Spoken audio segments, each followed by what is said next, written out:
Adhibharathi serial நாளைக்கு ஒரு சூப்பரான ப்ரோமோ வந்திருக்குன்னே சொல்லலாம். தமிழ் வந்து ஆதிக்கிட்ட வந்து மன்னிப்பு கேட்டுட்டாங்க. தன்னை பண்ணது தப்புங்கிறத உணர்ந்துட்டாங்க.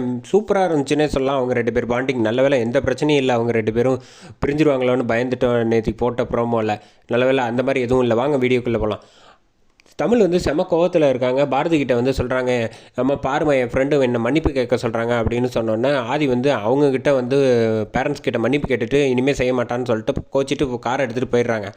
வீட்டுக்கு வந்ததுக்கப்புறமேட்டுக்கு ஆதிக்கு ஃபோன் பண்ணி பாரதி வந்து திட்ட ஆரம்பிக்கிறாங்க ஆதியை. என்ன நினச்சிக்கிட்டு இருக்கீங்க, நீங்கள் வந்து ரொம்ப ஓவராக பேசிக்கிட்டு இருக்கீங்க, என் மேலே உள்ள கோவத்தை வந்து தமிழ்கிட்ட காமிச்சிட்டிங்கல்ல அப்படின்னோடனே அப்படிலாம் கிடையாது அப்படின்னா அப்புறம் எந்த தைரியத்தில் நீங்கள் வந்து அவளை திட்டலாம்.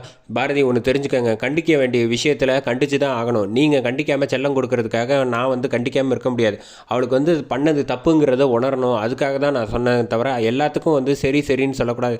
இது வந்து இப்போ சின்ன பிரச்சனை கையில் பட்டது வேற எங்கேயா பட்டுச்சுன்னா பெரிய பிரச்சனையாகி போயிடும். அதனால் அவளுக்கு தப்புங்கிறத உணர்த்துறது என்னோடய கடமை. அதனால் நான் ஒரு ஃப்ரெண்டாக செஞ்சேன் அப்படின்னு சொன்னோன்னே, இது மாதிரி நீங்கள் செஞ்சதுனால வந்து தமிழுக்கு சுத்தமாக உங்களை பிடிக்காம தான் போகுது. நீ என்னமோ தெரியல, நீங்கள் என்னென்னமோ சொன்னீங்க.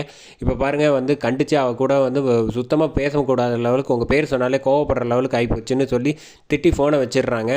அடுத்த நாள் வந்து காலையில் வந்து ஸ்கூலுக்கு கொண்டு போய் வந்து விடுறாங்க. விடுறப்போ வந்து அதே சமயத்தில் அந்த பொண்ணு வந்து கையில் கட்டு போட்டுருந்துச்சு.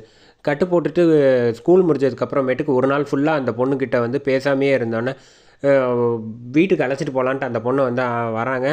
கூட வந்து லதாவும் வந்திருக்காங்க.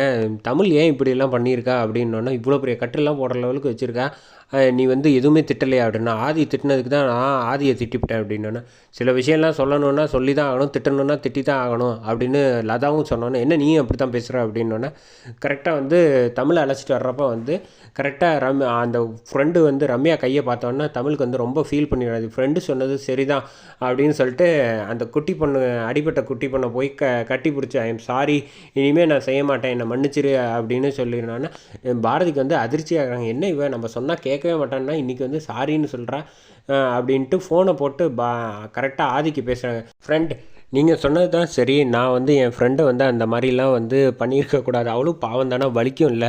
நான் இப்போ தான் பார்த்தேன் கையில். நீங்கள் சொன்னது ரொம்ப ரொம்ப சரி தான். அதனால தான் அவகிட்ட கட்டி பிடிச்சி நான் சாரி சொல்லிட்டேன். இனிமேல் அப்படிலாம் செய்ய மாட்டேன்னு சொல்லிட்டேன். அவளும் சரி அப்படின்னு சொல்லிட்டா. அவங்க பேரண்ட்ஸ்கிட்டையும் நானும் சாரி சொல்லிட்டேன் அப்படின்னோடனே, வெரி குட் ஃப்ரெண்ட், இப்படி தான் இருக்கணும். நம்ம வந்து ஒரு விஷயம் தப்புன்னு செஞ்சால் ஒருத்தங்க சொன்னால், நமக்கு பிடிச்சவங்க சொன்னால் அதை வந்து நம்ம புரிஞ்சுக்கிட்டு இனிமேல் அப்படி நடந்துக்க மாட்டேன்னு சொல்லணும்னு இதெல்லாம் லவுட் ஸ்பீக்கரில் போட்டு பேசிகிட்டு இருக்காங்க. கரெக்டாக வந்து தமிழ் வந்து ஃபோன் பேசி முடிச்சதுக்கப்புறம் வந்து கட் பண்ணதுக்கப்புறம், ஏண்டி நேற்று அந்த பேச்சு பேசுனா ஃப்ரெண்டு தப்பு பண்ணிட்டாருன்னு. ஃப்ரெண்டு தப்பு பண்ணலம்மா, நான் தான் தப்பு பண்ணிட்டேன். ரம்யா பார்த்தியா கையில் கட்டெல்லாம் போட்டிருக்கா, அவளுக்கும் வலிச்சிருக்கும்ல. நம்ம இனிமேல் இப்படிலாம் செய்யக்கூடாதுங்கிறத நான் புரிஞ்சுக்கிட்டேன். வாமா போகலாம் அப்படின்னு. என்னவோ லதா வந்து சொல்கிறாங்க, பார்த்தியா ஆதி சொன்னால் வந்து நீ சொல்லி கூட கேட்க மாட்டேறா அவன் பொண்ணு. ஆதி சொன்னோன்னா புரிஞ்சுக்கிட்டு மன்னிப்புலாம் கேட்குறா. இதுக்கு பேர் தான் வந்து அந்த பாண்டிங்கு. புரிஞ்சுக்க, நீ தான் முடிவு எடுக்கணும் அப்படின்னு சொன்னோன்னே அந்த ப்ரோமோ அப்படி சூப்பராக முடிச்சிருந்தாங்கன்னே சொல்லலாம்.